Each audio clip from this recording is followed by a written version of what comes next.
Hi dear friends, welcome back to easy commerce concepts. എല്ലാ കൂട്ടുകാരും സുഖമായിട്ടിരിക്കാമെന്ന് വിശ്വസിക്കുകയാണ്. അപ്പോൾ ഇന്ന് വന്നിട്ടുള്ളത് നിങ്ങൾ +2 എക്കണോമിക്സിൽ മാക്രോ എക്കണോമിക്സിൽ ഇൻകം ഡിറ്റർമിനേഷൻ എന്ന് പറയുന്നത്, അതായത് വരുമാനം നിർണ്ണയിക്കൽ എന്ന് പറയുന്ന പാഠത്തിലെ ഇമ്പോർട്ടൻ്റ് ആയിട്ടുള്ള വളരെ ഡീറ്റെയിൽഡ് ആയിട്ടുള്ള ഒരു ക്ലാസ്സാണ് ഇന്ന് എടുക്കാൻ വേണ്ടിയിട്ട് പോകുന്നത്.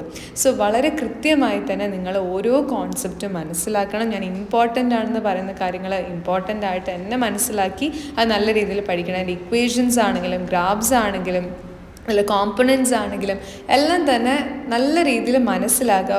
നല്ല രീതിയിൽ തന്നെ ചോദ്യങ്ങൾ വരുന്ന ഒരു ഏരിയയാണ്. കുട്ടികൾ ഒത്തിരി നന്നായിട്ട് എഴുതാൻ പറ്റിയിട്ടും എഴുതാത്ത ഇരിക്കുന്ന ഒരു ഏരിയ ആയിട്ട് ഫീൽ ചെയ്യാറുണ്ട്. It's very easy to learn actually. അപ്പോൾ നിങ്ങൾ അതിലേക്കൊരു നിങ്ങളുടേതായിട്ടുള്ളൊരു ഇൻവെസ്റ്റ്മെൻറ്റ് എന്ന് പറയുന്നത് ടൈമാണ്. അത് നല്ല രീതിയിലൊന്ന് പ്രൊവൈഡ് ചെയ്യാൻ വേണ്ടിയിട്ട് നോക്കുക. സോ ഇന്ന് നമ്മൾ ഡിസ്കസ് ചെയ്യാൻ വേണ്ടിയിട്ട് പോകുന്നത് ചാപ്റ്റർ 10 ആണ് കേട്ടോ, ഇൻകം ഡിറ്റർമിനേഷൻ. ഇതിൽ ഒത്തിരി കാര്യങ്ങൾ നമ്മൾ ഡിസ്കസ് ചെയ്യുന്നുണ്ട്. അഗ്രിഗേറ്റ് ഡിമാൻഡ്, അഗ്രിഗേറ്റ് സപ്ലൈ, അതേപോലെ തന്നെ കെനീഷ്യൻ അപ്രോച്ച് എന്താണ്, അതുപോലെ തന്നെ എന്താണ് പാരഡോക്സ് ഓഫ് ത്രിഫ്റ്റ്, അതേപോലെ തന്നെ കുറേ ഡിഫറെൻ്റ് ആയിട്ടുള്ള കോൺസെപ്റ്റ്സ് നമ്മളിവിടെ നോക്കുന്നുണ്ട്. Let's start. സോ ഈ ഒരു ചാപ്റ്റർ, അതായത് ഇൻകം ഡിറ്റർമിനേഷൻ എന്ന് പറയുന്ന ഈ ഒരു ചാപ്റ്ററിൽ മെയിനായിട്ട് നമ്മൾ പഠിക്കേണ്ട കാര്യങ്ങൾ, ഒന്ന് income and employment Keynesian approach. അത് ജെയിം കെയ്ൻസ് ആണ് പ്രൂവ് ചെയ്തത്. ഈ ഒരു concept says law of market എന്ന് പറയുന്ന ഒരു കോൺസെപ്റ്റ് പ്രാക്ടിക്കലി റോങ് ആണെന്ന് അദ്ദേഹം തെളിയിച്ചിട്ടുണ്ട്. അതുപോലെ എഫക്റ്റീവ് ഡിമാൻഡാണ് ഏതൊരു ഏതൊരു എക്കോണമിയെയും മുന്നോട്ട് കൊണ്ടുപോകാൻ വേണ്ടിയിട്ട് ഹെൽപ്പ് ചെയ്യുന്നത്. കെനീഷ്യൻ പ്രിൻസിപ്പിൾസിൻ്റെ ബേസിസ് എന്ന് പറയുന്നത് തന്നെ എഫക്റ്റീവ് ഡിമാൻഡാണ്. അദ്ദേഹം ജെയിം കെയ്ൻസ് എന്താ പറഞ്ഞത്? He argued that the level of income and employment in an economy depends on the effective demand. Effective ഡിമാൻഡിനനുസരിച്ചിട്ടാണ് എന്ത് സംഭവിക്കുന്നത്, ഒരു എക്കോണമിയുടെ ഗ്രോത്ത് നടക്കുന്നത്, അല്ലെങ്കിൽ ഒരു എക്കോണമിക്ക് ഇൻകം ആൻഡ് എംപ്ലോയ്മെൻറ്റ് ലെവലിൽ ഒരു നല്ലൊരു മുന്നേറ്റം ഉണ്ടാവണമെങ്കിൽ അവിടെ എഫക്റ്റീവ് ഡിമാൻഡ് ഉണ്ടായിരിക്കണം. ലാക്ക് ഓഫ് എഫക്റ്റീവ് ഡിമാൻഡാണ് അൺഎംപ്ലോയ്മെൻറ്റിലേക്ക് ലീഡ് ചെയ്യുന്നതെന്ന് അദ്ദേഹം പറഞ്ഞു. എഫക്റ്റീവ് ഡിമാൻഡ് എന്ന് പറയുന്നത് അതൊരു പോയിൻ്റാണ്. എന്ത് പോയിൻ്റാണ്? Where aggregate demand is equal to aggregate supply. Aggregate ഡിമാൻഡും അഗ്രിഗേറ്റ് സപ്ലൈയും ഈക്വൽ ആകുന്ന ആ ഒരു പോയിന്റിനെയാണ് എഫക്റ്റീവ് ഡിമാൻഡ് എന്ന് വിളിക്കുന്നത്. അപ്പോൾ എന്താണ് ഈ അഗ്രിഗേറ്റ് ഡിമാൻഡ്, അഗ്രിഗേറ്റ് സപ്ലൈയും? The level of employment and income in an economy depends on aggregate demand and aggregate supply. ഒരു എക്കോണമിയിലെ എംപ്ലോയ്മെൻറ്റും ഇൻകവും, എംപ്ലോയ്മെൻറ്റ് ഉണ്ടെങ്കിലല്ലേ നമുക്ക് ഇൻകം ഉണ്ടാവുള്ളൂ. സോ ഒരു എക്കോണമിയിലെ എംപ്ലോയ്മെൻറ്റും ഇൻകവും അതിൻ്റെ ഒരു ലെവല് ഡിപ്പെൻഡ് ചെയ്തിരിക്കുന്നത് ആ എക്കോണമിയിലെ അഗ്രിഗേറ്റ് ഡിമാൻഡിനെയും അഗ്രിഗേറ്റ് സപ്ലൈയിലുമാണ്. അഗ്രിഗേറ്റ് ഡിമാൻഡ് എന്ന് വെച്ച് കഴിഞ്ഞാൽ എന്താണ്? It is a total demand in an economy. അതിനെയാണ് അഗ്രിഗേറ്റ് ഡിമാൻഡ് എന്ന് വിളിക്കുന്നത്. ഇപ്പോൾ നമ്മുടെ ഒരു എക്കോണമിയിൽ it is a total expenditure on various goods and services. ഒത്തിരി ഗുഡ്സും സർവീസസും നമ്മുടെ എക്കോണമിയിലുണ്ട്. അതിലേക്ക് ആളുകളുടെ എക്സ്പെൻഡിച്ചർ എന്തോരാണോ വരുന്നത് അതിനെയാണ് അഗ്രിഗേറ്റ് ഡിമാൻഡ് എന്ന് പറയുന്നത്. അഗ്രിഗേറ്റ് ഡിമാൻഡിൽ മെയിൻലി 4 കോമ്പണൻറ്റുകളാണ് ഉള്ളത്. Household consumption demand, private investment demand, demand for goods and services by the government, net export demand. ഈ 4 എണ്ണമാണ് അഗ്രിഗേറ്റ് ഡിമാൻഡിൻ്റെ കോമ്പോണൻസ് എന്ന് പറയുന്നത്. ക്ലിയർ അല്ലേ? അടുത്ത ഒരു കോൺസെപ്റ്റ് ആയിരുന്നു അഗ്രിഗേറ്റ് സപ്ലൈ എന്ന് പറയുന്നത്. എന്താണ് അഗ്രിഗേറ്റ് സപ്ലൈ? അഗ്രിഗേറ്റ് ഡിമാൻഡ് നമ്മൾ പറഞ്ഞതുപോലെ മറ്റൊരു കോൺസെപ്റ്റാണ് അഗ്രിഗേറ്റ് സപ്ലൈ. ഇത് രണ്ടും ഈക്വൽ ആവുന്ന പോയിന്റാണ് മാർക്കറ്റ് ഇക്വിലിബ്രിയം എന്ന് പറയുന്നത് തന്നെ. ഓക്കെ, ഇക്വിലിബ്രിയം പോയിന്റിലേക്ക് എത്തുന്ന തന്നെ ഇത് രണ്ടും ഈക്വൽ ആവുന്ന സിറ്റുവേഷനിലാണ്. So aggregate supply indicates the total supply of goods and services in the economy. എക്കോണമിയിലുള്ള മൊത്തത്തിലുള്ള ഗുഡ്സിൻ്റെയും സർവീസസിൻ്റെയും ടോട്ടൽ സപ്ലൈനെ വിളിക്കുന്ന പേരാണ് അഗ്രിഗേറ്റ് സപ്ലൈ എന്ന് പറയുന്നത്. ഇതിനെ നമുക്ക് മറ്റൊരു വേർഡിൽ പറയാം, it is A net national product at factor cost of A nation. ഒരു രാജ്യത്തിൻ്റെ നെറ്റ് നാഷണൽ പ്രൊഡക്റ്റ്, അതും ഫാക്ടർ കോസ്റ്റിലുള്ള നെറ്റ് നാഷണൽ പ്രൊഡക്റ്റിനെയാണ് നമ്മൾ എന്ത് വിളിക്കുന്നത്? അഗ്രിഗേറ്റ് സപ്ലൈ എന്ന് വിളിക്കുന്നത്. ഡിപ്രിസിയേഷൻ നമ്മൾ അതിൽ നിന്ന് ഒഴിവാക്കുന്നുണ്ട്. അതുകൊണ്ടാണ് നെറ്റ് എന്ന് പറയുന്ന ഒരു ടേം അവിടെ യൂസ് ചെയ്യുന്നത്. അഥവാ ഇതിൽ ഡിപ്രിസിയേഷൻ ഇൻവോൾവ് ആയിരുന്നെങ്കിൽ എന്ത് പറയായിരുന്നു? ഗ്രോസ് നാഷണൽ പ്രൊഡക്റ്റ് എന്ന് പറയുമായിരുന്നു. ക്ലിയർ ആണോ? ഇനി നമ്മൾ നോക്കാൻ പോകുന്നത് ഇതൊരു മണി റിലേറ്റഡ് ആയിട്ട് നോക്കുകയാണെങ്കിൽ, പൈസ റിലേറ്റഡ് ആയിട്ട് നമ്മൾ അഗ്രിഗേറ്റ് സപ്ലൈനെ കണക്കാക്കുകയാണെങ്കിൽ അതിനെന്ത് പറയാം? നമ്മുടെ എക്കോണമിയിലുള്ള ഒരു പ്രൊഡക്ഷൻ നടത്താൻ ആവശ്യമായ കാര്യങ്ങളെ വിളിക്കുന്ന പേരായിരുന്നു ഫാക്ടേഴ്സ് ഓഫ് പ്രൊഡക്ഷൻ എന്ന് പറയുന്നത്. ഏതൊക്കെയായിരുന്നു factors of production? Land, labour, capital, organisation. അപ്പോൾ ഈ ഫാക്ടേഴ്സ് ഓഫ് പ്രൊഡക്ഷനൊക്കെ തിരിച്ച് എന്ത് കൊടുക്കാനുണ്ട്? നമുക്ക് റിട്ടേൺസ് കൊടുക്കാനുണ്ട്. അതായത് ലാൻഡിന് കൊടുക്കുന്നതാണ് റെൻറ്റ്, ലേബറിന് കൊടുക്കുന്നതാണ് വേജ്, ക്യാപിറ്റലിന് കൊടുക്കുന്നതാണ് ഇൻട്രസ്റ്റ്, അതുപോലെ ഓർഗനൈസേഷന് കൊടുക്കുന്ന റിട്ടേൺ ആണ് എന്ത്? പ്രോഫിറ്റ് എന്ന് പറയുന്നത്.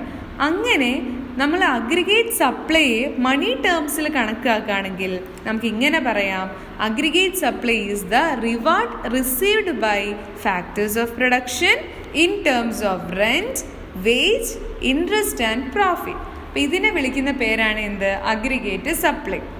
മാർക്കറ്റിൽ, എക്കോണമിയിൽ മൊത്തത്തിലുള്ള ഗുഡ്സ് ആൻഡ് സർവീസസിൻ്റെ മുകളിൽ ആളുകൾ എന്തോരം നമ്മൾ എന്ത് ചെയ്യുന്നു? സപ്ലൈ ചെയ്യുന്നുണ്ട്, മാർക്കറ്റിലേക്ക് എന്തോരം products at A time supply വരുന്നുണ്ട്, അതിനെ വിളിക്കുന്ന ടോട്ടലായിട്ടുള്ള ആ ഒരു സപ്ലൈ ഓഫ് ഗുഡ്സ് ആൻഡ് സർവീസസിനെ വിളിക്കുന്ന പേരാണ് അഗ്രിഗേറ്റ് സപ്ലൈ. ക്ലിയർ ആണോ? ഇനി നമ്മൾ നോക്കാൻ പോകുന്നത് ഇക്വിലിബ്രിയം ലെവൽ ഓഫ് ഇൻകം എങ്ങനെയാണ് ഡിറ്റർമൈൻ ചെയ്യുന്നതെന്നാണ് നോക്കുന്നത്. എപ്പോഴാണോ അഗ്രിഗേറ്റ് ഡിമാൻഡും അഗ്രിഗേറ്റ് സപ്ലൈയും ഈക്വൽ ആകുന്നത്, ആ ഒരു പോയിന്റിൽ വെച്ചിട്ടാണ് മാർക്കറ്റിൽ എന്ത് സംഭവിക്കുന്നത്? ഇക്വിലിബ്രിയം ലെവൽ ഓഫ് ഇൻകം നമ്മൾ കണക്കാക്കുന്നത്. ഓക്കെ, സോ നന്നായിട്ട് മനസ്സിലാക്കുക. Equilibrium level of income of N economy എന്ന് പറയുന്നത് അഗ്രിഗേറ്റ് ഡിമാൻഡും അഗ്രിഗേറ്റ് സപ്ലൈക്കും അനുസരിച്ചിട്ടാണ്. Okay, so equilibrium level of income എപ്പോഴും ആ ഒരു എംപ്ലോയ്മെൻറ്റ് പ്രൊവൈഡ് ചെയ്യുന്നതിൻ്റെ ബേസിലാണ് നമുക്ക് പറയാൻ വേണ്ടി സാധിക്കുന്നത്. Equilibrium level of income is based on income and employment. Okay, ഒരാൾക്ക് ഉള്ള ജോലി, അയാളുടെ ഒരു എംപ്ലോയ്മെൻറ്റ് ഉണ്ടാവുമല്ലോ, ആ എംപ്ലോയ്മെൻറ്റും അതിലൂടെ അദ്ദേഹത്തിന് കിട്ടുന്ന ഇൻകത്തിനും അനുസരിച്ചിട്ടാണ് നമ്മൾ ഇക്വിലിബ്രിയം ലെവൽ ഓഫ് ഇൻകം കണക്കാക്കുക. ഓക്കെ, ക്ലിയർ ആണോ? അപ്പോൾ നമുക്കതൊരു ചാർട്ടൊക്കെ ഉപയോഗിച്ചിട്ട് മനസ്സിലാക്കാൻ പറ്റും. ആ ഒരു ചാർട്ട് ഉപയോഗിച്ച് പറയുകയാണെങ്കിൽ ഇൻകം ആൻഡ് എംപ്ലോയ്മെൻറ്റ് എക്സ് ആക്സിസിലാണ് നമ്മൾ കാണിക്കുക. അതുപോലെ കൺസംഷനും ഇൻവെസ്റ്റ്മെൻറ്റും വൈ ആക്സിസിലാണ് കാണിക്കുക. അഗ്രിഗേറ്റ് ഡിമാൻഡിനെ നമ്മൾ AD എന്നാണ് ഇൻഡിക്കേറ്റ് ചെയ്യുക. ഒരു സ്ട്രെയിറ്റ് ലൈൻ ഉപയോഗിച്ചിട്ടാണ് നമ്മൾ അതെന്ത് ചെയ്യുക? ഇൻഡിക്കേറ്റ് ചെയ്യുക. അഗ്രിഗേറ്റ് ഡിമാൻഡിന് കേട്ടോ ഒരു സ്ട്രെയിറ്റ് ലൈൻ ഉപയോഗിച്ചിട്ടാണ് ഡിമാൻഡ് ചെയ്യുക. അത് C+I ആണ്. അതായത് C എന്ന് വെച്ചാൽ കൺസംഷൻ, I എന്ന് വെച്ചാൽ ഇൻവെസ്റ്റ്മെൻറ്റ്. ഇത് രണ്ടും കൂടി ചേർന്നതാണ് അഗ്രിഗേറ്റ് ഡിമാൻഡ് എന്ന് പറയുമ്പോൾ മൾട്ടിപ്ലയർ അല്ല. അഗ്രിഗേറ്റ് ഡിമാൻഡ് എന്ന് പറയുമ്പോൾ C+I ആണ്. അതായത് കൺസംഷനും ഇൻവെസ്റ്റ്മെൻറ്റും കൂടി ചേർന്നതിനെയാണ് നമ്മൾ അഗ്രിഗേറ്റ് ഡിമാൻഡ് എന്ന് പറയുന്നത്. എന്തോരം ആളുകൾ അവരുടെ പണം കൺസംഷനിൽ ഉപയോഗിക്കുന്നു, പ്ലസ് അവരെന്തോരം പണം ഇൻവെസ്റ്റ്മെൻറ്റ് ചെയ്യുന്നു. ഓക്കെ, ഇത് ചേർന്നതാണ് അഗ്രിഗേറ്റ് ഡിമാൻഡ്. അതൊരു സ്ട്രെയിറ്റ് ലൈൻ ആണ്. അത് നമ്മൾ എങ്ങനെയാണ് വരയ്ക്കുക എന്ന് വെച്ച് കഴിഞ്ഞാൽ ഒരു സ്ട്രെയിറ്റ് ലൈൻ ആയിട്ടാണ് വരയ്ക്കുക. അത് C+I എന്നാണ് ആ AD എന്ന് പറയുന്ന ലൈന് ഡിനോട്ട് ചെയ്യുന്നത്. അതിനെ കാണിക്കാൻ വേണ്ടി യൂസ് ചെയ്യാം. C+I. C എന്ന് വെച്ചാൽ കൺസംഷൻ, I എന്ന് വെച്ചാൽ ഇൻവെസ്റ്റ്മെൻറ്റ്. മറ്റൊന്നാണ് it is a sum total of consumption expenditure and investment expenditure. Consumption എക്സ്പെൻഡിച്ചറിനും ഇൻവെസ്റ്റ്മെൻറ്റ് എക്സ്പെൻഡിച്ചറിൻ്റെ ടോട്ടാലിറ്റിയാണ് ഈ C+I, അതായത് AD അഗ്രിഗേറ്റ് ഡിമാൻഡ് എന്ന് പറയുന്നത്. അതൊരു 45 ഡിഗ്രി ലൈന്, Y എന്ന് പറയുന്നൊരു 45 ഡിഗ്രി ലൈനുണ്ട്. ഓക്കെ, ആ 45 ഡിഗ്രിയിൽ, അതായത് കറക്റ്റായിട്ട് ആ ഒരു എക്സ് ആക്സിസിൻ്റെ ആ 0 എന്ന് പറയുന്ന ഒരു പോർഷൻ ഉണ്ട്. അതിൽ നിന്ന് ആ ഒരു പോയിന്റിൽ നിന്ന് നേരെ റൈറ്റിലോട്ട് ഒരു സ്ട്രെയിറ്റ് ലൈൻ ആയിട്ട് പോകുന്നതാണ്. അത് ആ മൊത്തത്തിൽ അതിനെന്ത് ചെയ്യും? 45 ഡിഗ്രി ആയിട്ട് അതിനെ മുറിക്കും, ഈക്വലി ഡിവൈഡ് ചെയ്യും. 45 ഡിഗ്രിയിൽ ഈക്വലി ഡിവൈഡ്. ആ ഒരു പോയിന്റിലുള്ള O എന്ന് പറയുന്ന അതാണ് എന്ത് കാണിക്കുന്നത്? ആ O എന്ന് പറയുന്നതാണ് അഗ്രിഗേറ്റ് സപ്ലൈനെ കാണിക്കുന്നത്. അഗ്രിഗേറ്റ് സപ്ലൈ അങ്ങനെ 45 ഡിഗ്രിയിൽ നമ്മൾ ആ ഒരു ഗ്രാഫിനെ മുറിച്ച് കറക്റ്റ് പകുതിയാക്കി മുറിക്കും. കാരണം ഇങ്ങനെ 45 ഡിഗ്രി വരിക വെച്ചാൽ 90 ഡിഗ്രിയാണ് എന്ത് ഗ്രാഫ് നമ്മൾ വരയ്ക്കുന്ന സമയത്ത് എക്സ് ആക്സിസും വൈ ആക്സിസും വരച്ചിട്ട് കൂട്ടിമുട്ടുന്ന ഒരു പോയിന്റ് ഉണ്ടാവുമല്ലോ, അത് 90 ഡിഗ്രി ആയിട്ടാണ് നിൽക്കുക. അതിൻ്റെ ഡിഗ്രി 90 ആണ്. ഒരു L എഴുതിയ പോലെയാണ് ഉണ്ടാവുക. ഓക്കെ, അപ്പോൾ ഈ 90 ഡിഗ്രിയിൽ നിന്ന് ഇങ്ങനെ നിൽക്കുന്നതിനെ കറക്റ്റ് 45 ഡിഗ്രി ആക്കിയിട്ട് നമ്മളൊരു വര വരച്ച് മുകളിലേക്ക് വരച്ചാൽ ആ ലൈനിനെ വിളിക്കുന്ന പേരാണ് സപ്ലൈ. എന്താണ്? അഗ്രിഗേറ്റ് സപ്ലൈ, AS എന്ന് പറയും. എന്താണ്? AS. ഓക്കെ, Y അതിലൂടെയാണ് പാസ് ചെയ്യുന്നത്. So Y passes through the point O shows the aggregate supply. ഇവിടെ Y എന്ന് പറയുന്നത് C+S ആണ്. C എന്ന് വെച്ചാൽ എന്താ? C എന്ന് വെച്ച് കഴിഞ്ഞാൽ മനസ്സിലാക്കുക, അത് നമ്മുടെ കൺസംഷനാണ്. At the point AD. അതുപോലെ സേവിങ്സും ഉണ്ട്. Okay, supply. So C+S, the point which AD equals to AS. എപ്പോഴാണോ നേരത്തെ നമ്മൾ ഡിസ്കസ് ചെയ്ത അഗ്രിഗേറ്റ് ഡിമാൻഡ് AS എന്ന് പറയുന്ന അഗ്രിഗേറ്റ് സപ്ലൈ ഡിമാൻഡ് കർവിനെ അല്ലെങ്കിൽ ആ ഒരു ലൈനിനെ ടച്ച് ചെയ്യുന്നത് അല്ലെങ്കിൽ അവർ കൂട്ടിമുട്ടുന്നത്, ആ ഒരു പോയിൻ്റാണ് എഫക്റ്റീവ് ഡിമാൻഡ് എന്ന് പറയുന്നത്. എന്താണ്? Effective demand. എഫക്റ്റീവ് ഡിമാൻഡ് എന്ന് പറയുന്നത് എന്താണ്? അഗ്രിഗേറ്റ് ഡിമാൻഡ് അഗ്രിഗേറ്റ് സപ്ലൈയുമായിട്ട് കൂട്ടിമുട്ടുന്ന ആ ഒരു പോയിന്റ്. ഇവിടെ income and expenditure of the entrepreneur become equal. Okay, ഇൻകവും അതുപോലെ തന്നെ എക്സ്പെൻഡിച്ചറും എന്താവുകയാണ്? ഈക്വൽ ആയിട്ട് മാറാണ്. എല്ലാ ഫേമിൻ്റെയും ഇൻകോ എക്സ്പെൻഡിച്ചർ അവിടെ എന്തായി മാറാണ്? ഈക്വൽ ആയിട്ട് മാറാണ്. ഇതിനെ വിളിക്കുന്ന പേരാണ് എഫക്റ്റീവ് ഡിമാൻഡ് എന്ന് പറയുന്നത്. ക്ലിയർ ആണോ? ക്ലിയർ ആണെന്ന് വിശ്വസിക്കുന്നു. ഇനി നമ്മൾക്ക് പറയാനുള്ളത്, അപ്പോൾ ഇത് ഇൻകം ഡിറ്റർമിനേഷൻ്റെ കേസിൽ ഇത് വളരെ ഇമ്പോർട്ടൻ്റ് ആണ്. ഇനി നമുക്ക് പറയാനുള്ള പോയിന്റ് എന്ന് പറയുന്നത് that is ex and and ex post. ഇങ്ങനെ 2 ടേംസ് ഇമ്പോർട്ടൻ്റ് ആണ്. എക്സ് ആൻഡ് എക്സ്പോസ്റ്റ് എന്ന് പറയും. ഓക്കെ, സോ കൺസംഷൻ സേവിങ്സ്, സിയും എസും. Okay, consumption savings and investment can be classified into ex and ex post variable. അതായത് കൺസംഷൻ എന്ന് വെച്ചാൽ എന്താണ്? നമ്മൾ കയ്യിൽ നിന്ന് പൈസ മുടക്കിയിട്ട് സാധനങ്ങൾ വാങ്ങിച്ച് ഉപയോഗിക്കൂ, ഉപഭോഗം ചെയ്യുന്നു. അതിനെയാണ് എന്ത് വിളിക്കുക? കൺസംഷൻ. റെഡിയാണോ? സേവിങ്സ് എന്ന് വെച്ചാൽ എന്താണ്? നമ്മൾ അധ്വാനിച്ച് ഉണ്ടാക്കിയ പൈസയുടെ ഒരു പോർഷൻ നമ്മൾ എന്ത് ചെയ്യാണ്? സേവ് ചെയ്യാണ്. അത് ബാങ്കിൽ വെച്ചിട്ടായിരിക്കാം, അല്ലെങ്കിൽ നമ്മുടെ കയ്യിൽ വെച്ചിട്ടായിരിക്കാം. നമ്മളത് എന്ത് ചെയ്യാണ്? സേവ് ചെയ്യാണ് ചെയ്യുന്നത്. Okay, and investment. ഇൻവെസ്റ്റ്മെൻറ്റ് എന്ന് വെച്ചാൽ എന്താണ്? നമ്മൾ എവിടെയെങ്കിലും അത് അലോക്കേറ്റ് ചെയ്യണം. മേ ബി അത് ഗോൾഡിലായിരിക്കാം, അല്ലെങ്കിൽ ഏതെങ്കിലും ഷെയർസിലായിരിക്കാം, ഡിബഞ്ചറിലായിരിക്കാം. Okay, we are investing our money in some assets. ഏതെങ്കിലും അസറ്റിൽ നമ്മൾ ആ പണം സൂക്ഷിക്കുന്നതിനെയാണ് എന്ത് വിളിക്കുക? ഇൻവെസ്റ്റ്മെൻറ്റ് എന്ന് പറയാം. ഓക്കെ, ഷെയർസൊക്കെ വാങ്ങിക്കാറില്ലേ? കേട്ടിട്ടില്ല.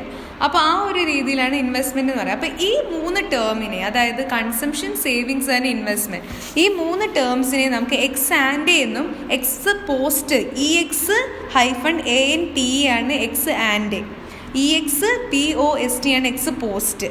ഇങ്ങനെ 2 വേരിയബിളായിട്ട് അതിനെ തിരിക്കാം. X and X post have been derived from the Latin word. ഒരു ലാറ്റിൻ വേർഡിൽ നിന്നാണ് ഇത് രണ്ടും ഡിറൈവ് ചെയ്തിട്ടുള്ളത്.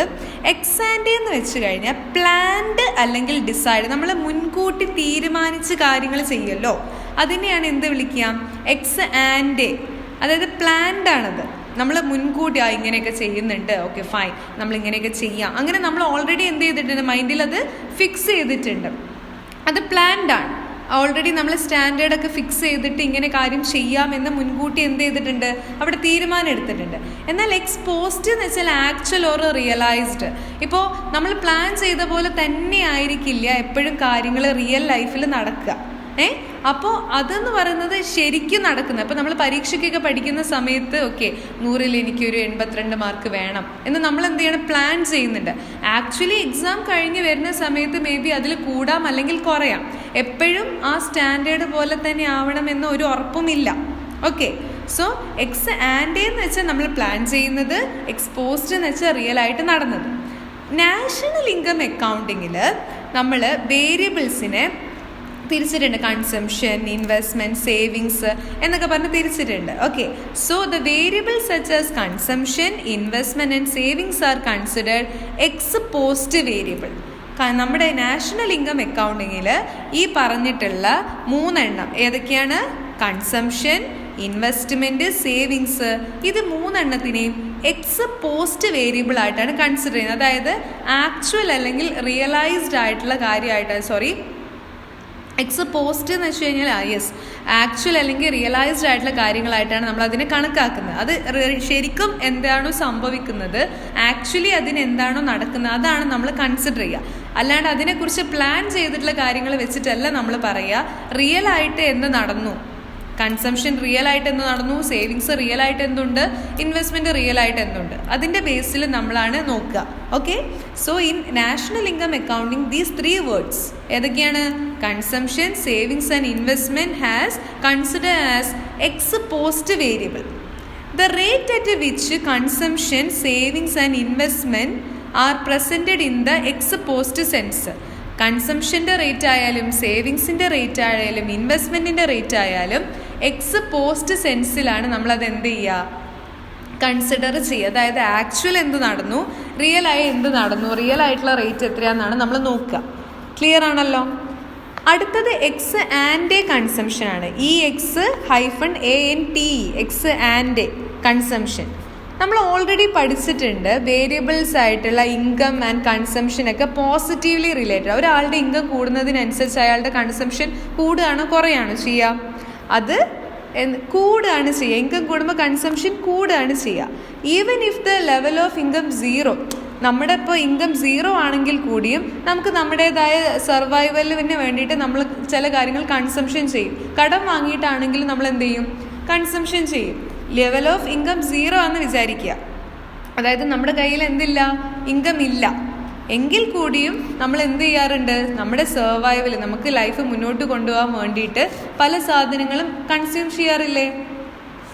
ഉണ്ട്. ഇതിനെ വിളിക്കുന്ന പേരാണ് minimum subsistence level of consumption, അല്ലെങ്കിൽ ഓട്ടോണമസ് കൺസംഷൻ എന്നാണ് ഇതിനെ വിളിക്കുക. അതായത് നമ്മുടെ കയ്യിൽ ഇൻകം ഇല്ലെങ്കിൽ കൂടിയും നമ്മൾ കൺസംഷൻ നടത്താറുണ്ട്. എന്തിനു വേണ്ടിയിട്ട്? സർവൈവലിന് വേണ്ടിയിട്ട്.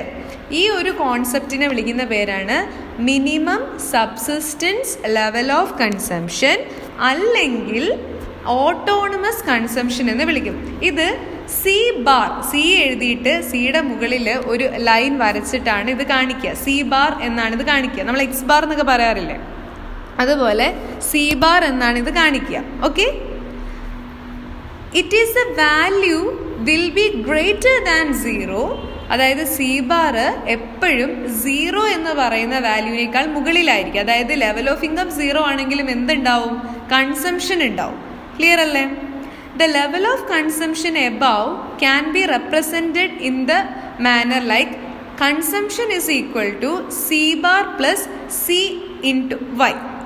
C എന്ന് പറയുന്നത് കൺസംഷനെയാണ് ആൻഡ് ഇൻഡിക്കേറ്റ്സ് ഓട്ടോണമസ് കൺസംഷൻ. എന്താ ഓട്ടോണമസ് കൺസംഷൻ? നമ്മുടെ കയ്യിൽ ഇൻകം ഇല്ലെങ്കിലും നമ്മൾ കൺസംഷൻ നടത്തുന്നുണ്ട്.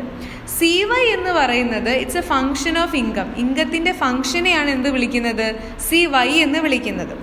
So, ex-ante consumption is determined on the basis of autonomous consumption and the level of income. Ex ante consumption എന്ന് പറയുന്നത് ഓട്ടോണമസ് കൺസംഷൻ്റെ ബേസിലാണ് നമ്മൾ പഠിക്കുക. അതുപോലെ അയാളുടെ കയ്യിലുള്ള ഇൻകത്തിൻ്റെ ബേസിലാണ് പറയുക. സോ അതിനതുകൊണ്ട് തന്നെ നമുക്ക് അതിനെ എങ്ങനെ വിളിക്കാം? The function can be expressed as C is equal to C bar plus CY എന്ന് നമ്മളത് പറയാറുണ്ട്. ഒരു കാര്യം എപ്പോഴും ചിന്തിക്കാറുണ്ട്, അതായത് ആളുകൾ എപ്പോഴും അവരുടെ കയ്യിൽ പണം ഇൻകം കിട്ടിക്കഴിഞ്ഞാൽ ചില ആളുകൾ എന്ത് ചെയ്യും, ആ പണത്തിൻ്റെ ഇത്ര ശതമാനം അവരെന്ത് ചെയ്യും, കൺസ്യൂം ചെയ്യും. സാധനങ്ങൾ വാങ്ങും. വീട്ടിലേക്കാണെങ്കിലും അവരുടെ പേഴ്സണൽ ആവശ്യങ്ങൾക്കാണെങ്കിലൊക്കെ ആയിട്ട് സാധനങ്ങൾ വാങ്ങിക്കാറുണ്ടല്ലോ. അതിനൊക്കെ വേണ്ടിയിട്ടാണല്ലോ നമ്മൾ കഷ്ടപ്പെട്ട് പണിയെടുത്ത് വരുമാനം ഉണ്ടാക്കുന്നത്. ഓക്കെ, സോ അയാൾക്ക് കിട്ടുന്ന ടോട്ടൽ അഡീഷണൽ ഇൻകത്തിൻ്റെ എത്ര പെർസെൻറ്റേജ് കൺസ്യൂം ചെയ്യുന്നുണ്ട്, അതുപോലെ അതിൻ്റെ എത്ര ശതമാനം അവർ സേവ് ചെയ്യുന്നുണ്ട്. ഇത് പഠിക്കുന്ന ഒരു പഠന കോൺസെപ്റ്റാണ് MPC ആൻഡ് MPS. MPC എന്ന് പറഞ്ഞാൽ മാർജിനൽ പ്രൊപ്പൻസിറ്റി ടു കൺസ്യൂം എന്നാണ്. MPC marginal, P for propensity and C for consume. Marginal propensity to consume ഇതെന്ന് പറയുന്നത് ഒരാളുടെ ടോട്ടൽ അഡീഷണൽ ഇൻകത്തിൻ്റെ ഒരു ഭാഗമാണ്. അവർ കൺസ്യൂം ചെയ്യാൻ ആഗ്രഹിക്കുന്ന ആ ഒരു പോർഷൻ അല്ലെങ്കിൽ ആ ഒരു ഭാഗത്തെ വിളിക്കുന്ന പേരാണ് MPC. ഒരാൾ അയാളുടെ അഡീഷണൽ ഇൻകത്തിൻ്റെ ഇത്ര ശതമാനം കൺസ്യൂം ചെയ്യാൻ തീരുമാനിക്കുന്നുണ്ടെങ്കിൽ അതിനെ MPC എന്ന് വിളിക്കാം. MPC എന്താണ് അതിന് പറയുക? Marginal propensity to consume. എന്താണ്? Marginal propensity to consume. It is a fraction. അതൊരു ഭാഗമാണ്. എന്തിൻ്റെ? ടോട്ടൽ അഡീഷണൽ ഇൻകത്തിൻ്റെ ഭാഗമാണ്. അതാണ് ആളുകൾ കൺസ്യൂം ചെയ്യാൻ വേണ്ടി യൂസ് ചെയ്യുന്നത്. മുഴുവൻ ഉപയോഗിക്കുന്നില്ല, ടോട്ടൽ അഡീഷണൽ ഇൻകത്തിൻ്റെ ഒരു ഭാഗം. സോ MPC നമുക്ക് എന്ത് പറയാം? MPC is equal to ΔC divided by ΔY. അതായത് change in consumption divided by change in income. C എന്ന് പറഞ്ഞാൽ കൺസംഷൻ, Y എന്ന് പറഞ്ഞാൽ ഇൻകം. ഇവിടെ ΔC, ഡെൽറ്റ എന്ന് പറയുന്നത് ഒരു ചെറിയ ത്രികോണം പോലെയുള്ള ഒരു ഷേപ്പാണ്. ΔC is the change in consumption and ΔY is the change in income. ഇവിടെ C എന്ന് പറയുന്ന ആ ഒരു വാല്യൂ, അതായത് MPC എന്ന് പറയുന്ന വാല്യൂ എപ്പോഴും 0 less than C less than 1 ആയിരിക്കും. അതായത് എപ്പോഴും 1ൻ്റെയും 0യുടെയും ഇടയിലായിരിക്കും ഈ MPC വാല്യൂ ഉണ്ടാവുക. അതായത് value of C that is MPC will be always between 0 and 1. MPC എപ്പോഴും എന്തായിരിക്കും? 0ൻ്റെയും 1ൻ്റെയും ഇടയിലായിരിക്കും. 1ൽ കൂടുതലും പോവില്ല, 0ൻ്റെ കുറവിലേക്കും പോവത്തില്ല. ഓക്കെ, MPC 1 ആണെങ്കിൽ MPC is 1. If MPC is 1, additional income is used for consumption. ഒരാളുടെ MPC നമ്മൾ കണ്ടുപിടിച്ച 1 ആണെന്ന് വിചാരിക്കും. ഉത്തരം 1 ആണെങ്കിൽ അതിൻ്റെ അർത്ഥം എന്താ? അയാൾക്ക് അഡീഷണൽ ആയിട്ട് കിട്ടുന്ന ഇൻകം മുഴുവൻ അയാൾ എന്ത് ചെയ്യുന്നുണ്ട്? കൺസംഷന് വേണ്ടിയിട്ടാണ് യൂസ് ചെയ്യുന്നതെന്ന് മനസ്സിലാക്കാൻ പറ്റും. ഓക്കെ, ഇനി ആ ഒരു MPCയുടെ വാല്യൂ 0 ആണെന്ന് വിചാരിക്കുക. അതിൻ്റെ അർത്ഥം അയാൾ 1 രൂപ പോലും അഡീഷണൽ ആയിട്ട് കിട്ടിയ 1 രൂപ പോലും കൺസ്യൂം ചെയ്യുന്നില്ല. അയാൾ കംപ്ലീറ്റ് ഇൻകവും, കംപ്ലീറ്റ് ആയിട്ട് കിട്ടിയ അഡീഷണൽ ഇൻകവും സേവ് ചെയ്ത് വെക്കുകയാണ്. ക്ലിയർ അല്ലേ? സോ MPC എന്ന് പറയുന്നത് എന്താണ്? It's a fraction of total additional income that people use to consumption. അപ്പോൾ എന്തായിരിക്കും MPS? Marginal propensity to save. It is that part of proportion of the total additional income of the economy people wish to save as a whole. ആളുകൾ save ചെയ്യാൻ ആഗ്രഹിക്കുന്ന total additional ഇൻകത്തിൻ്റെ ആളുകൾ save ചെയ്യാൻ ആഗ്രഹിക്കുന്ന ഭാഗത്തെ വിളിക്കുന്ന പേരാണ് MPS. എന്താണ്? Marginal propensity to save. It is a ratio of total additional planned savings in than economy to the total additional income of the economy. എക്കോണമിയിലെ ടോട്ടൽ അഡീഷണൽ ഇൻകത്തിൽ എക്കോണമിയിൽ ആളുകൾ സേവ് ചെയ്യാൻ ആഗ്രഹിക്കുന്ന ആ ഒരു പ്രൊപ്പോർഷനെ വിളിക്കുന്ന പേരാണ് MPS. അപ്പോൾ MPC നമ്മൾ എങ്ങനെയാണ് പറഞ്ഞത്? C is equal to ΔC by ΔY അല്ലായിരുന്നു. അപ്പോൾ എന്തായിരിക്കും MPS? S is equal to ΔS divided by ΔY. ഇവിടെ ΔS എന്ന് പറയുന്നത് എന്താണ്? ചേഞ്ച് ഇൻ സേവിങ്സ് ആണ്. ΔY എന്ന് പറയുന്നത് ചേഞ്ച് ഇൻ ഇൻകം ആണ്. എപ്പോഴും S 0യുടെയും 1ൻ്റെയും ഇടയിലായിരിക്കും. നമ്മൾ C പറഞ്ഞതുപോലെ തന്നെ 0യുടെയും 1ൻ്റെയും ഇടയിലായിരിക്കും എന്തുണ്ടാവുക? S ഉണ്ടാവുക. അത് എസിൻ്റെ വാല്യൂ 1 ആണ് കിട്ടുന്നെങ്കിൽ അതിൻ്റെ അർത്ഥം അഡീഷണൽ ആയിട്ട് കിട്ടിയ എൻറ്റയർ എമൗണ്ട് ആളുകൾ സേവ് ചെയ്യാൻ വേണ്ടിയിട്ടാണ് യൂസ് ചെയ്യുന്നത്. ഇനി എസിൻ്റെ വാല്യൂ 0 ആണ് കിട്ടിയതെങ്കിൽ അതിൻ്റെ അർത്ഥം അഡീഷണൽ ആയിട്ട് കിട്ടിയ എൻറ്റയർ എമൗണ്ട് ആളുകൾ കൺസ്യൂം ചെയ്യാൻ വേണ്ടിയിട്ടാണ് യൂസ് ചെയ്യുന്നത്. സോ MPS എങ്ങനെ കണ്ടുപിടിക്കുക എന്ന് വെച്ചാൽ 1ൽ നിന്ന് MPC കുറച്ച് കഴിഞ്ഞാൽ നമുക്ക് എന്ത് കിട്ടും? MPS കിട്ടും. ഇനി MPC എങ്ങനെ കണ്ടുപിടിക്കുക? 1ൽ നിന്നും MPS കുറച്ചാൽ നമുക്ക് MPC കണ്ടുപിടിക്കും. കാരണം MPCയും MPSും കൂടി കൂട്ടിയാൽ കിട്ടുന്ന വാല്യൂ എപ്പോഴും 1 ആണ്. ക്ലിയർ ആണോ? ക്ലിയർ ആണെന്ന് വിശ്വസിക്കുന്നു. MPCയും MPSും കൂടി ആഡ് ചെയ്താൽ കിട്ടുന്ന വാല്യൂ എത്രയാണ്? 1 ആണ്. അപ്പോൾ MPC കണ്ടുപിടിക്കാൻ എന്ത് ചെയ്താൽ മതി? 1ൽ നിന്ന് MPS അങ്ങോട്ട് കുറച്ചാൽ മതി. ഇനി MPS കണ്ടുപിടിക്കാൻ എന്ത് ചെയ്താൽ മതി? 1ൽ നിന്ന് MPC അങ്ങ് കുറച്ചാൽ മതി. ക്ലിയർ അല്ല? ഫോർ എക്സാമ്പിൾ MPC 0.8 ആണെന്ന് വിചാരിക്കുക. അപ്പോൾ MPS എങ്ങനെ കണ്ടുപിടിക്കുക? 1 - 0.8. Answer is 0.2. സിമ്പിൾ അല്ലേ? അടുത്തൊരു കോൺസെപ്റ്റാണ് ex ante aggregate demand for final goods. Final goods ഉണ്ടല്ലോ നമ്മുടെ എക്കോണമിയിൽ വിൽക്കാൻ വേണ്ടി ഇങ്ങനെ റെഡി ആയി നിൽക്കുന്ന ഗുഡ്സാണ് ഫൈനൽ ഗുഡ്സ്. ഇനി അതിൻ്റെ മുകളിൽ വേറെ പ്രോസസ്സിംഗ് ഒന്നും നടത്താനില്ല. സോ അങ്ങനെയുള്ള ഫൈനൽ ഗുഡ്സിൻ്റെ അഗ്രിഗേറ്റ് ആയിട്ടുള്ള ഡിമാൻഡ് എന്താണ്? എക്സാൻ്റെ അഗ്രിഗേറ്റ് ഡിമാൻഡ് എന്താണെന്ന് നോക്കാം. ഗവൺമെൻറ് എന്ന് പറയുന്ന ഒരു സെക്ടർ ഇല്ലാത്തൊരു എക്കോണമിയാണ് നമ്മൾ മനസ്സിൽ കാണേണ്ടത് കേട്ടോ. അവിടെ എന്തില്ല? ഗവൺമെൻറ് ഇല്ല. ടാക്സ് റിലേറ്റഡ് ആയിട്ടുള്ള ഒന്നും തന്നെ ഇല്ല. Okay, So in an economy without a government, the ex-ante aggregate demand for final goods is the sum total of the ex-ante consumption expenditure and the ex-ante investment expenditure on such good is tax. അതായത് government എന്ന് പറയുന്ന ഒരു sector ഇല്ലാത്ത ഒരു എക്കോണമിയെ മനസ്സിൽ കാണും. ഇവിടെ finite ഗുഡ്സിൻ്റെ എക്സാൻഡേ demand എന്ന് പറയുന്നത്, എക്സാൻഡേ അഗ്രിഗേറ്റ് ഡിമാൻഡ് എന്ന് പറയുന്നത് sum total of the ex ante consumption എക്സ്പെൻഡിച്ചറും എക്സാൻഡേ ഇൻവെസ്റ്റ്മെൻറ്റ് എക്സ്പെൻഡിച്ചറും ചേർന്നതാണ്. ഓക്കെ, സോ കൺസംഷനും എക്സ്പെൻഡിച്ചറും കൂടി ചേർന്നതാണ് എന്ത്, ex ante aggregate demand for final goods എന്ന് പറയുന്നത്. ക്ലിയർ അല്ലേ? This is sum total of ex ante consumption expenditure, consumption എക്സ്പെൻഡിച്ചറും ഇൻവെസ്റ്റ്മെൻറ്റ് എക്സ്പെൻഡിച്ചറും C+I ആണ് എന്ത്, ഫൈനൽ ഗുഡ്സിൻ്റെ അഗ്രിഗേറ്റ് ഡിമാൻഡ് എന്ന് പറയുന്നത്. Aggregate demand is equal to C+I. C എന്ന് വെച്ചാൽ കൺസംഷൻ എക്സ്പെൻഡിച്ചർ, I എന്ന് വെച്ചാൽ ഇൻവെസ്റ്റ്മെൻറ്റ് എക്സ്പെൻഡിച്ചർ. ക്ലിയർ അല്ലേ? So Y is equal to, income എന്ന് പറയുന്നത്, നാഷണൽ ഇൻകം എന്ന് പറയുന്നത് എന്താണ്, Y is equal to, if the final goods market is equilibrium, this can be written as Y is equal to C+I plus CY. ഈ CY എന്ന് പറയുന്നത് എന്താണ്, it's simply represent A is equal to C+I ആണ്. Okay, so Y is equal to CY. Okay, Y is equal to A plus CY. ഈ C+I നമുക്ക് ഒരുമിച്ച് ചേർത്ത് എന്ത് വിളിക്കാമെന്നറിയോ, A എന്ന് വിളിക്കാം. Okay, final goods in the market equilibrium എന്ന് പറയുന്നത് എന്താണ്, Y is equal to C+I plus CY എന്നാണ്. ചെറിയ C ആണ് കേട്ടോ, ചെറിയ CY. വേർ Y എന്ന് പറയുന്നത് എക്സാൻഡേ അല്ലെങ്കിൽ പ്ലാൻഡ്, നമ്മൾ ഓൾറെഡി പറഞ്ഞല്ലോ, നമ്മൾ പ്ലാൻ ചെയ്ത് വെച്ചിട്ടില്ല, planned supply of final goods ആണ്. The equation can be further simplified by adding up to 2 autonomous terms. സിയും ഐയും കൂടി ആഡ് ചെയ്തിട്ട് നമുക്ക് ഒറ്റൊരു പദമായിട്ട് പറയാം. അതിനെ നമുക്ക് A എന്ന് വിളിക്കാം. സിയും ഐയും കൂടി ചേർത്തിട്ട് A എന്ന് പറയാം. അപ്പോൾ ആദ്യം എന്തായിരുന്നു എഴുതിയിരുന്നത്, C+I plus CY അല്ലായിരുന്നോ? അപ്പോൾ C+Iനെ നമ്മൾ ചേർത്തിട്ട് എന്താക്കിയിട്ടുണ്ട്, A ആക്കിയിട്ടുണ്ട്. അപ്പോൾ എങ്ങനെ വരും, A plus CY എന്ന് വരും. അങ്ങനെയാണ് നമ്മളത് കാണിക്കുക. ക്ലിയർ അല്ലേ? ഈ ഒരു രീതിയിലാണ് നമ്മളത് മനസ്സിലാക്കിയിട്ട് നല്ല രീതിയിൽ പഠിക്കേണ്ടത്. CY എന്ന് പറയുന്നത് ഫങ്ഷൻ ഓഫ് ഇൻകം ആണ് കേട്ടോ. ഇൻകത്തിൻ്റെ ഫങ്ഷനെയാണ് അവിടെ CY എന്ന് ഉദ്ദേശിക്കുന്നത്. ഇവിടെ A എന്ന് പറയുന്നത് C+I ആണ്. അത് ടോട്ടൽ ഓട്ടോണമസ് എക്സ്പെൻഡിച്ചർ ആണ്. കൺസംഷൻ എക്സ്പെൻഡിച്ചറും ഇൻവെസ്റ്റ്മെൻറ്റ് എക്സ്പെൻഡിച്ചറും കൂടി ആഡ് ചെയ്തതാണ് എന്ത്, A എന്ന് പറയുന്നത്. ഇൻ റിയാലിറ്റി ഈ രണ്ട് കോമ്പോണൻ്റ് ഓഫ് ഓട്ടോണമസ് എക്സ്പെൻഡിച്ചറും രണ്ട് രീതിയിലാണ് ബിഹേവ് ചെയ്യുക. Okay, they act as A different ways. C എന്ന് പറയുന്നത് എന്തിനാണ് റെപ്രസെൻ്റ് ചെയ്യുന്നത്, it is A subsistence consumption level of N economy.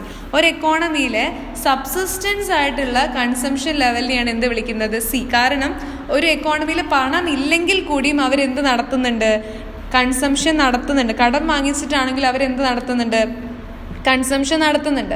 So remains more or less stable over time. അത് സമയം കഴിയുന്നതിനനുസരിച്ച് ഇങ്ങനെ മോർ ഓർ ലെസ് ആയിട്ട് ഇങ്ങനെ മാറിക്കൊണ്ടിരിക്കും. So the term Y on the left side of the equation represent the ex ante output or the planned supply of final goods. Final ഗുഡ്സിൻ്റെ ex ante supply അല്ലെങ്കിൽ planned, അതിനെയാണ് എന്ത് വിളിക്കുന്നത്, Y എന്ന് വിളിക്കുന്നത്. സോ സിമ്പിളായിട്ട് മനസ്സിലാക്കുക, ex ante aggregate demand for final good is equal to Y is equal to A plus CY. A എന്ന് വെച്ചാൽ സിയും ഐയും കൂടി ചേർന്നതാണ് എന്ത്, A, കൺസംഷൻ എക്സ്പെൻഡിച്ചറും ഇൻവെസ്റ്റ്മെൻറ്റ് എക്സ്പെൻഡിച്ചറും. CY എന്ന് വെച്ചാൽ അതെന്താണ്, it's a function of income. അത് നല്ല രീതിയിൽ മനസ്സിലാക്കുക. വളരെ ഇമ്പോർട്ടൻ്റ് ആയിട്ടുള്ളൊരു ഭാഗമാണ് നമ്മളിപ്പോൾ കവർ ചെയ്തത്. അടുത്തത് ഒരു ഇമ്പോർട്ടൻ്റ് ആയിട്ടുള്ളൊരു ടേമാണ്, ദാറ്റ് ഈസ് പാരാമെട്രിക് ഷിഫ്റ്റ്. എന്താണ് അതിനെ വിളിക്കുക, പാരാമെട്രിക് ഷിഫ്റ്റ്. ഇമ്പോർട്ടൻ്റ് ആയിട്ടുള്ളൊരു ടേമാണ്, 2 മാർക്സിനൊക്കെ ചോദിക്കാൻ സാധ്യതയുണ്ട്. Parametric shift. പാരാമെട്രിക് ഷിഫ്റ്റ് എന്ന് വെച്ചാൽ it shows the change in the lines of graph due to change in it slope of intercept. അതായത് ഒരു ഗ്രാഫിൽ ലൈൻസ് ഉണ്ടാവും. ആ ലൈൻസിൻ്റെ ചെരിവിനനുസരിച്ചിട്ട് നമ്മൾ പറയുന്ന പേരാണ് എന്ത്, പാരാമെട്രിക് ഷിഫ്റ്റ് എന്ന് പറയും. അതായത് it is the change in the lines of graph. ഗ്രാഫിലെ ലൈനുകളിലുണ്ടാകുന്ന ചേഞ്ച് എന്ത് കാരണം, change in the slope of intercept.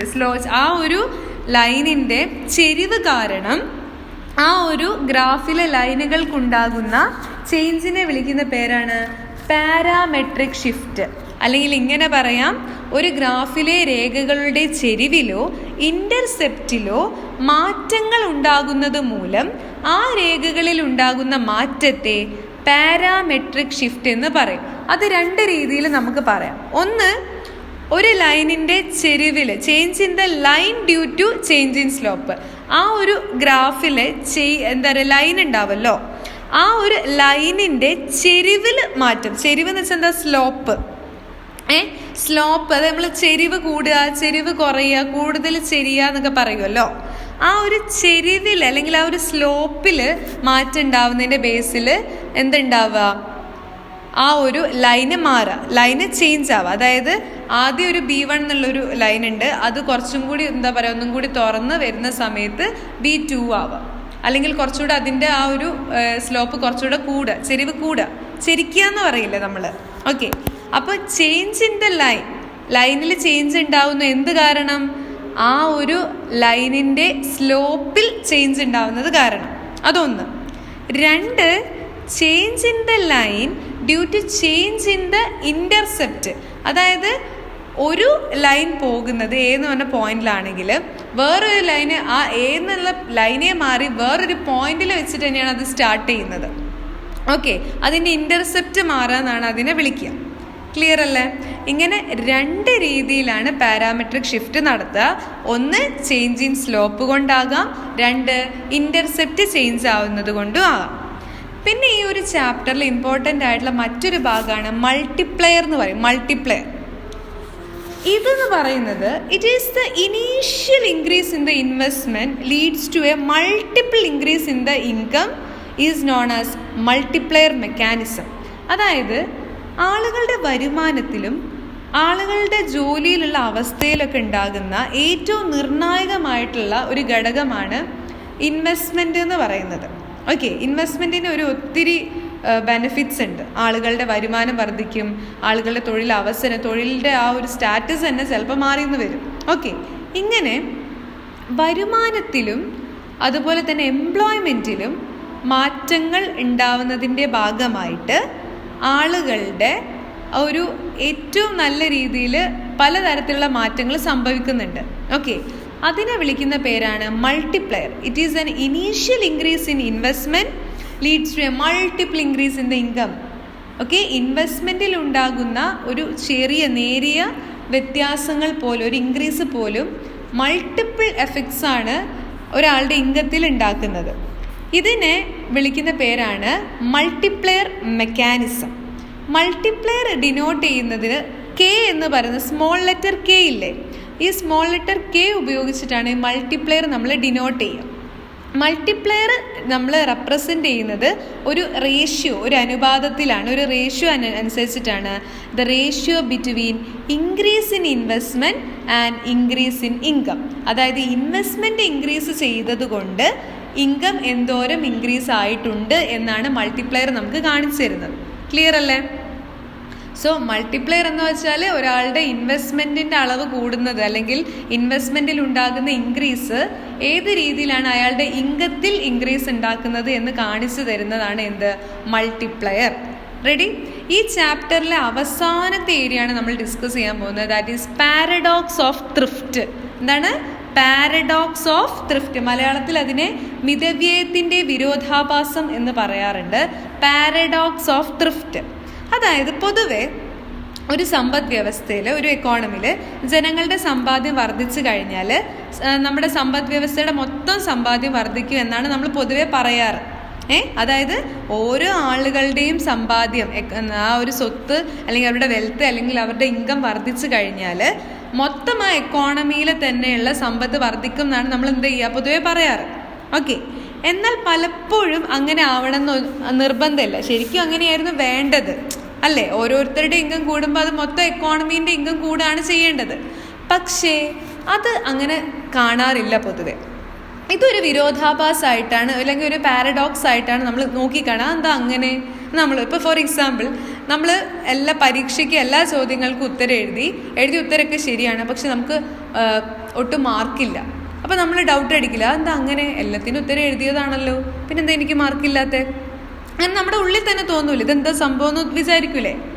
ആ ഒരു അവസ്ഥയാണ് ഈ വിരോധാഭാസം എന്ന് പറയുക. അതായത് ശരിക്കും സംഭവിക്കേണ്ടതല്ല ആക്ച്വലി സംഭവിക്കുന്നത്. ഓക്കെ, അതുപോലെ ഇവിടെ ജനങ്ങളുടെ സമ്പാദ്യം വർദ്ധിക്കുമ്പോൾ സമ്പദ് വ്യവസ്ഥയുടെ മൊത്തം സമ്പാദ്യത്തിൽ ആക്ച്വലി കുറവാണ് സംഭവിക്കുന്നത്. ശരിക്കും കൂടേണ്ട സ്ഥാനത്ത് എന്താ സംഭവിക്കുന്നത്? കുറവാണ് സംഭവിക്കുന്നത്. ഈ ഒരു വൈരുദ്ധ്യം ഉണ്ടല്ലോ, ഈ ഒരു കോൺട്രഡിക്ഷൻ, അതിനെ വിളിക്കുന്ന പേരാണ് പാരഡോക്സ് ഓഫ് ത്രിഫ്റ്റ്. എന്താണ്? Paradox of thrift. Paradox of thrift എന്നാണ് അത് അറിയപ്പെടുന്നത്. ജനങ്ങൾ അവരുടെ വരുമാനത്തിൽ സമ്പാദ്യം ഉണ്ടല്ലോ, സേവിങ്സ്, അതിനെ നമ്മൾ MPS എന്ന് പറഞ്ഞിട്ടുണ്ടായിരുന്നു. അതായത് MPS, marginal propensity to save, അത് അവരെന്ത് ചെയ്യാണ്, വർദ്ധിപ്പിക്കുകയാണെങ്കിൽ ആളുകളുടെ കൺസംഷൻ എന്തായി പോവും? കുറഞ്ഞു പോവും അല്ലേ? നമ്മൾക്ക് കിട്ടുന്ന വരുമാനത്തിൻ്റെ കൂടുതൽ ഭാഗം നമ്മൾ സേവ് ചെയ്ത് വെക്കുമ്പോൾ കുറഞ്ഞ ഭാഗമല്ലേ നമുക്ക് കൺസ്യൂം ചെയ്യാൻ വേണ്ടിയിട്ട് പറ്റുള്ളൂ.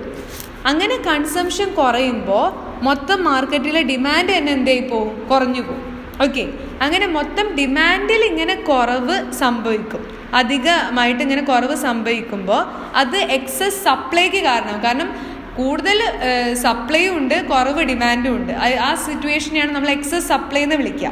Okay, it is excess supply means ഓവറാണ് എന്ത്? Supply is greater than demand ആവുന്ന സിറ്റുവേഷനെയാണ് നമ്മൾ എന്ത് വിളിക്കുക? എക്സസ് സപ്ലൈ എന്ന് വിളിക്കുക. എന്തുകൊണ്ട് ഇങ്ങനെ എക്സസ് സപ്ലൈ ആവാൻ കാരണം വെച്ചാൽ ആളുകൾ അവരുടെ കയ്യിലെ ഇൻകം കൂടുതലും എന്ത് ചെയ്യാണ്? സേവ് ചെയ്യാണ്, കുറച്ച് മാത്രമേ കൺസ്യൂം ചെയ്യുന്നുള്ളൂ. അപ്പോൾ കുറച്ച് മാത്രം കൺസ്യൂം ചെയ്യുമ്പോൾ മാർക്കറ്റിൽ സപ്ലൈ ചെയ്തിട്ടുള്ള സാധനങ്ങൾക്ക് എന്തുണ്ടാവില്ല? ഡിമാൻഡ് ഉണ്ടാവില്ല. അപ്പോൾ അവിടെ സപ്ലൈ കൂടുതലും ഡിമാൻഡ് കുറവായിട്ട് പോകും. അപ്പോൾ ഇങ്ങനെ സപ്ലൈ എന്ന് കൂടിക്കിടക്കുക, ഡിമാൻഡ് കുറഞ്ഞിരിക്കുന്ന സിറ്റുവേഷനിൽ ആളുകൾ എന്ത് ചെയ്യും? സപ്ലൈ അങ്ങോട്ട് കുറയ്ക്കും. കാരണം ഇവരുണ്ടാക്കി കൂട്ടുന്ന സാധനങ്ങളൊന്നും വാങ്ങാൻ ആളുകൾ എന്ത് ചെയ്യുന്നില്ല? ഡിമാൻഡ് ചെയ്യുന്നില്ല. അപ്പോൾ അവർ വിചാരിക്കുന്ന പിന്നെ സപ്ലൈ കുറയ്ക്കാം. അപ്പം സപ്ലൈ കുറയുമ്പോൾ പ്രൊഡക്ഷൻ കുറയും. പ്രൊഡക്ഷൻ കുറയുമ്പോൾ ഈ പ്രൊഡക്ഷൻ യൂണിറ്റുകളിൽ വർക്ക് ചെയ്യാൻ വരുന്ന തൊഴിലാളികൾക്ക് തൊഴിലുണ്ടാവുമോ? ഇല്ല, അവരുടെ ജോലിയും കുറയും. കാരണം പ്രൊഡക്ഷൻ നടക്കാത്ത പക്ഷം അവർക്ക് തൊഴിലില്ലല്ലോ, അവർ ജോലി ചെയ്യാൻ അവർക്ക് സിറ്റുവേഷൻ ഇല്ല. നല്ല പ്രൊഡക്ഷൻ നടക്കുമ്പോഴല്ലേ അവർക്ക് ജോലി ഉണ്ടാവുള്ളൂ, അല്ലെങ്കിൽ അവർക്ക് എന്തില്ല? തൊഴിലില്ല. അപ്പോൾ തൊഴിൽ കുറയും. അത് കാരണം എംപ്ലോയ്മെൻറ്റ് കുറഞ്ഞാൽ തന്നെ ആളുകൾക്ക് കിട്ടുന്ന വരുമാനം എന്താവും? കുറയും. ഇത് എന്ത് ചെയ്യും? മൊത്തത്തിൽ ജനങ്ങളുടെ ആ ഒരു എക്കോണമി, അവരുടെ ഒരു ഇൻകം അല്ലെങ്കിൽ അവരുടെ ഒരു വെൽത്ത് തന്നെ മൊത്തത്തിൽ എന്ത് ചെയ്യും? കുറച്ച് കളയും. ആളുകളുടെ വരുമാനം കുറയ്ക്കും, ഇൻകം കുറയ്ക്കും. ഇത് മൊത്തം സമ്പദ് വ്യവസ്ഥയുടെ തന്നെ സമ്പാദ്യം കുറയാൻ കാരണം. ഇതാണ് ഞാൻ പറഞ്ഞത്, it's A paradox of thrift. ശരിക്കും ആളുകളുടെ വരുമാനം കൂടുമ്പോൾ എക്കോണമിയുടെ വരുമാനം കൂടേണ്ടതാണ്. പക്ഷേ അങ്ങനെ സംഭവിക്കാത്തതിൻ്റെ കാരണമാണ് ഇപ്പോൾ പറഞ്ഞത്. കിട്ടുന്ന വരുമാനം ആളുകൾ കൂടുതലും സേവ് ചെയ്യുന്നു, അതിൻ്റെ MPS ആണ് കൂടുക. അപ്പോൾ MPC കുറയും. ഓക്കെ, അപ്പോൾ MPC കുറയുമ്പോൾ കൺസംഷൻ കുറയും. കൺസംഷൻ കുറയുമ്പോൾ ഡിമാൻഡ് കുറയും. ഡിമാൻഡ് കുറയുമ്പോൾ എക്സസ് സപ്ലൈ കൂടും. അപ്പോൾ സപ്ലൈ കൂടുമ്പോൾ ആളുകൾ വിചാരിക്കുന്ന പിന്നെ സപ്ലൈ കുറയ്ക്കാം, അപ്പോൾ പ്രൊഡക്ഷൻ കുറയും. പ്രൊഡക്ഷൻ കുറയുമ്പോൾ ആളുകളുടെ തൊഴിലവസരങ്ങൾ കുറയും. പിന്നെ തൊഴിൽ കുറയുമ്പോൾ അവരുടെ വരുമാനം കുറയും. വരുമാനം കുറയുമ്പോൾ മൊത്തത്തിൽ സമ്പദ് വ്യവസ്ഥയുടെ സമ്പാദ്യം കുറയും. ക്ലിയർ ആവുന്നുണ്ടോ? ഓക്കെ, അപ്പോൾ ഇത്രയുമാണ് നമ്മുടെ ഈ ഒരു മൊത്തം ചാപ്റ്റർ എന്ന് പറയുന്നത്. ഈ ചാപ്റ്ററിൻ്റെ പേര് നാഷണൽ ഇൻകം ഡിറ്റർമിനേഷൻ, വരുമാനം നിർണ്ണയിക്കൽ എന്നാണ് ഈ ഒരു ചാപ്റ്ററിൻ്റെ പേര്. ഇതിൽ നമ്മൾ ഡിസ്കസ് ചെയ്ത ഏരിയ എന്താണ് income and employment Keynesian approach, എന്താണ് എഫക്റ്റീവ് ഡിമാൻഡ്, എന്താണ് aggregate demand, aggregate supply, aggregate ഡിമാൻഡും അതിൻ്റെ കോമ്പോണൻസും, അതുപോലെ ഇക്വിലിബ്രിയം ലെവൽ ഓഫ് ഇൻകം, ADയും ASഉം ഈക്വൽ ആവുന്ന പോയിൻ്റാണ് ഇക്വിലിബ്രിയം. അതുപോലെ തന്നെ എന്താണ് എക്സാൻഡേ, എന്താണ് എക്സ്പോസ്റ്റ്, നമ്മൾ പ്ലാൻ ചെയ്യുന്നതാണ് എക്സാൻഡേ. പോസ്റ്റ് എന്ന് പറഞ്ഞു കഴിഞ്ഞാൽ ആക്ച്വലി നടന്ന സംഭവമാണ്. പിന്നെ എക്സാൻഡേ കൺസംഷൻ എന്താണ്? MPC, marginal propensity to consume, marginal propensity to save. MPCയും MPSഉം കൂടി ആഡ് ചെയ്ത് കഴിഞ്ഞാൽ 1 ആണ് കിട്ടുക. അപ്പോൾ ഇതിൽ ഏതെങ്കിലും ഒന്ന് കണ്ടുപിടിക്കാൻ ഒന്നിൽ നിന്ന് ഉള്ളത് കുറച്ചാൽ മതി. പിന്നെ ex ante aggregate demand for final goods എന്താണെന്ന് നോക്കി. പിന്നെ പാരാമെട്രിക് ഷിഫ്റ്റ് നോക്കി. മൾട്ടിപ്ലെയർ എന്താണെന്ന് നോക്കി. പാരഡോക്സ് ഓഫ് ത്രിഫ്റ്റ് നോക്കി. അപ്പോൾ ഇത്രയും കാര്യങ്ങളാണ് നമ്മൾ ഈ ഒരു ചാപ്റ്ററിൽ പഠിച്ചത്. വളരെ ഇമ്പോർട്ടൻ്റ് ആയിട്ടുള്ള ചാപ്റ്ററാണ്. എല്ലാ കാര്യങ്ങളും ഈ പറഞ്ഞിട്ടുള്ള എല്ലാ കാര്യങ്ങളും തന്നെ നല്ല രീതിയിൽ മനസ്സിലാക്കി പഠിക്കണം. ഈ ഒരു ചാപ്റ്ററിൽ ഒന്നും തന്നെ ഈ പറഞ്ഞിട്ടുള്ള കാര്യങ്ങളിൽ ഒന്നും തന്നെ മിസ് ചെയ്യാനില്ല. എക്സാൻ്റെ, എക്സ്പോസ്റ്റ് എന്ന് വേണ്ട എല്ലാ കാര്യങ്ങളും നല്ല രീതിയിൽ തന്നെ പഠിക്കണം. സോ ഇത്രയും കാര്യങ്ങൾ വളരെ വ്യക്തമായി നിങ്ങൾക്ക് മനസ്സിലായിട്ടുണ്ട്. ഈ ഒരു ചാപ്റ്റർ നിങ്ങൾക്ക് മനസ്സിലായിട്ടുണ്ട് ഇൻകം ഡിറ്റർമിനേഷൻ എങ്കിൽ തീർച്ചയായും ഈ വീഡിയോ ലൈക്ക് ചെയ്ത് സപ്പോർട്ട് ചെയ്യുക. നമ്മുടെ ചാനൽ സബ്സ്ക്രൈബ് ചെയ്യുക. നിങ്ങൾക്ക് ഹെൽപ്ഫുൾ ആവുന്ന ഒത്തിരി വീഡിയോസുമായിട്ട് ഇനി നമ്മൾ വരുന്നതായിരിക്കും. ആനുവൽ എക്സാം ഒക്കെ നമുക്ക് നല്ല തകർത്ത് എഴുതാന്നേ.